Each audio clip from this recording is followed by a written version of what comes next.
Jason DOLGOFF, Community Wellness Program Director with SHARE.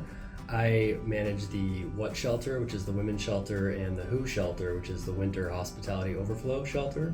The WHAT shelter is located at St. Luke's Church. We have space there for 18 clients who identify as women.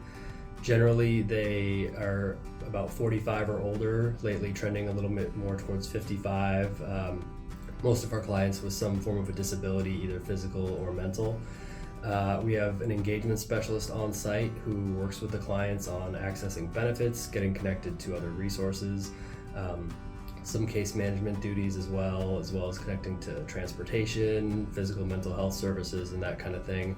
We also have a housing navigator who helps clients connect to housing by reducing barriers, helping clients get IDs or other things that will make it easier for them to acquire housing, also help them navigate the housing application process. And we also have a washer dryer on site for clients to do laundry. We have meals for clients, and try to meet their needs however they can. The Winter Hospitality Overflow Shelter, the WHO, operates just in the winter. It's located at St. Andrew's Church, and there we have space for about 40 clients. And just like at the WHAT, we try to get people connected to services, sometimes into other more permanent shelters, or also connecting them to housing. In fact, last winter, for the 5 months we were open, the staff there connected 35 clients into permanent housing, which was a massive success.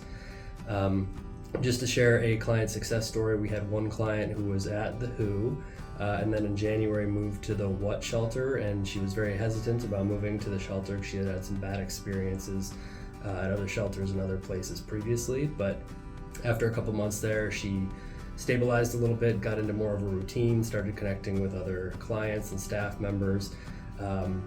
While she was going through some physical and mental health and substance use issues, after a while of getting into that routine, she made the decision to go to treatment, and she is now currently in inpatient treatment and getting services for that.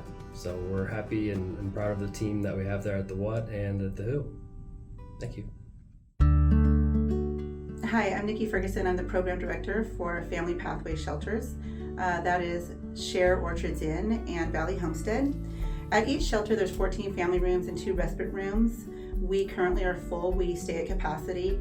Right now, we have 113 individuals in shelter, and that includes 56 children. So one of the interesting things about our shelter is that about 50% of the clients in shelter are Chuukese. They come from the island of Chuuk, which is one of the federated states of Micronesia. And the thing about being Chuukese or having Chuukese clients is that those clients don't speak English. We can't find Chuuk. It's not available on Google Translator. It's often difficult to find translation services. So when we started seeing an influx of more Chuukese families coming into shelter, we started thinking about what we could do and how we could provide resources and services to them. Last year, we secured 2 grants that totaled $10,000, which means that we can send clients to school. And so we currently have 5 clients going to school. 3 of them are speak English as a second language, and 2 of them are computer classes. Any of our clients, Chuukese and non-Chuukese, can attend classes. And we started really working on this project in January. This project is pretty significant to us because there was 2 staff members that were pretty much the ones that were pushing the ball on this.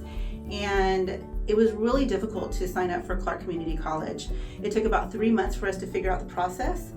Finally, we were able to get clients registered, and 2 of our clients that speak very little English, one of them wanted to be able to take the bus. So she didn't know how. We were trying to figure out how to transport clients, back and forth and try to help them make sure that they were successful in college. And she actually learned how to catch the bus in this process. So her first day of school, she was a little nervous, she was late, she wasn't sure about going. She came back, she loved it. Her second day, she had enough courage to where she could take the bus herself. She got a bus ticket. One of the staff members walked her to the bus stop. We told her how to talk to the bus driver so she could figure out how to get there. And when she came back that day, I see her dinner at 3 o'clock in the afternoon, and she was ecstatic, like over the moon happy, because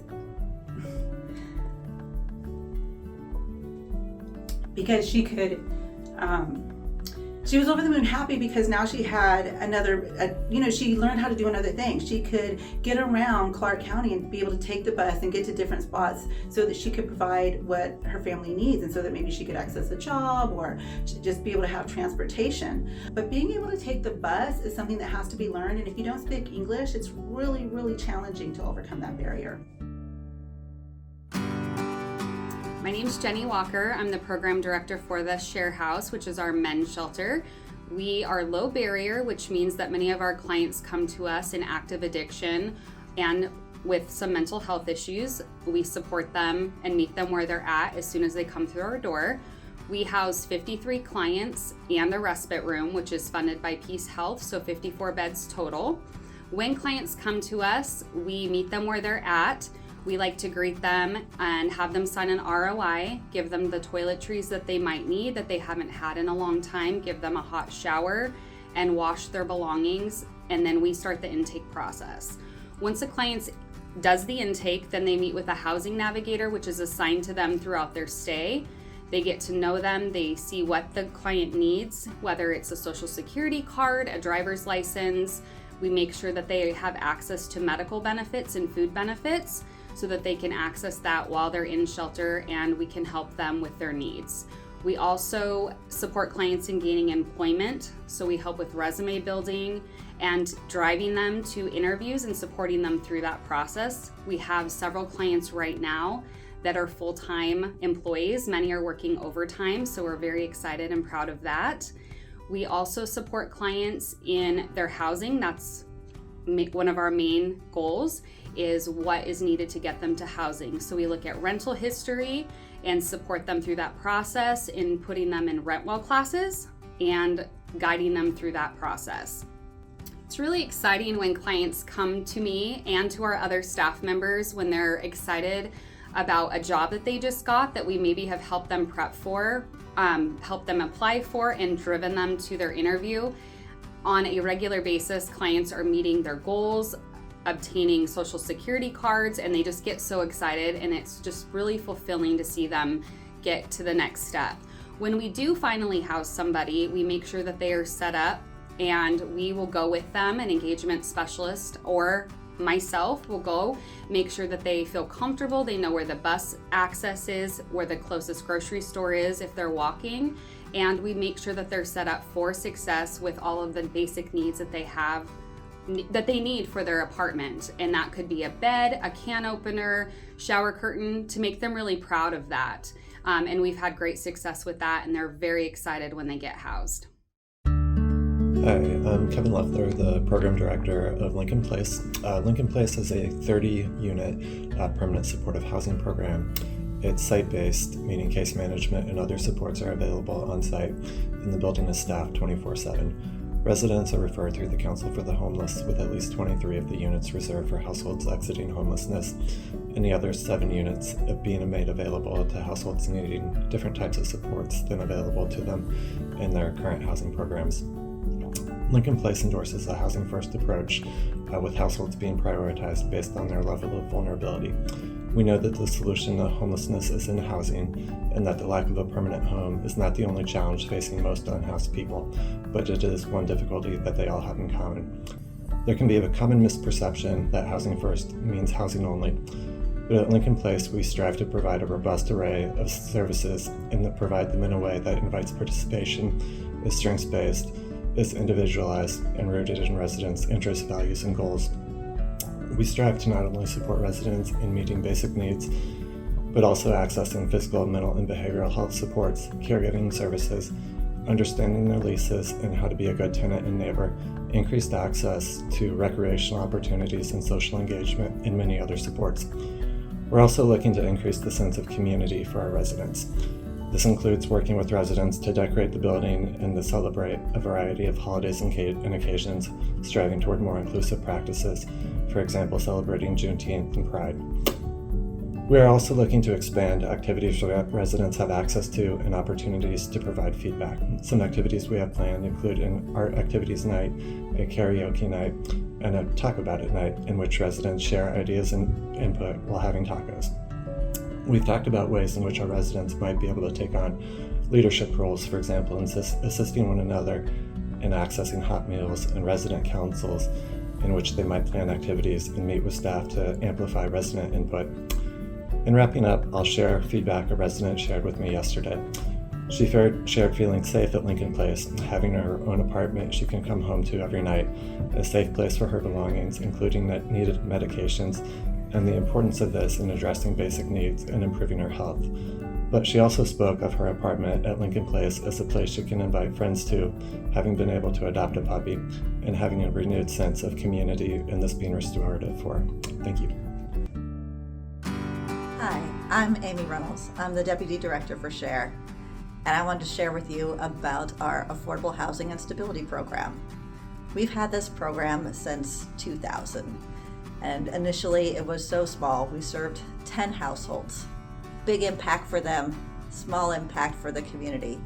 Over time, the program has grown. We have permanent supportive housing where we walk alongside people who are struggling with chronic homelessness and disabilities, potentially ongoing. We have folks who are on our rapid rehousing program where we strive to get people housed as quickly as possible, rapidly if you will, with our housing navigators, working to address barriers so that people can move into their new home. And then we also have the HEN program, which is Housing and Essential Needs. And this is for single people in our community who have been found by the state who did not be able to work on a temporary basis. Altogether, these programs serve about 300 households. We've grown a lot. The need in our community has grown a lot. And the impact of this program is on those lives as we support people with rental subsidies to be able to combat our rising rents. Our clients put a portion of their income towards the rent. It's about 30%. It's so much more affordable than trying to pay sometimes $2,000 a month. Even when you have two people working, that can be overwhelming for people and impossible. Our program helps to buy down those rents to make it possible for people to live indoors. And we also walk alongside them, providing support. Sometimes when you're experiencing crisis, you get tunnel vision, can't figure out how to move forward. We can help. We can support people in the process. They can talk about what's going on, and we can help them address those barriers so that they can remain in their home.